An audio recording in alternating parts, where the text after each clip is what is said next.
All right. This is a science text, so different than the last one, which was a folktale. This is nonfiction informational text talking about the Mariana Trench, which is the deepest place on Earth. It's in the middle of the Pacific Ocean. So there's some facts about it. And then one of the questions asks you about what is subduction. So notice subduction is in bold right here. So we'll have to use context clues to figure it out. If we take a look at the paragraph that it's inside, it talks about the process. Talks about the process how when two plates of Earth's crust met and one slid under the other.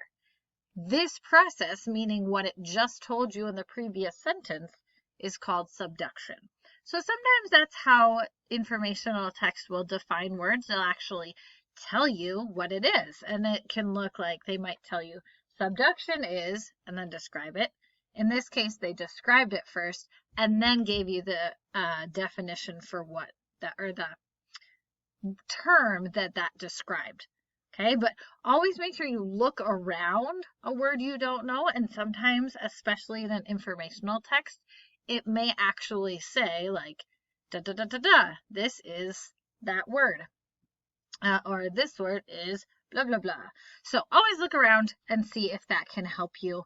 How have we learned about the Mariana Trench? Read the facts, and then just one surprising or amazing fact you learned. Maybe you knew all of this, so something you think is interesting. Maybe you didn't think any of it was interesting or amazing. Then just tell me a fact from the article. Okay? So just keep that in mind. If you're like, but none of it was interesting, well, pick something and put it there. Or maybe something you think somebody else might find interesting, even if you don't. All right. Good luck. Let me know if you have questions.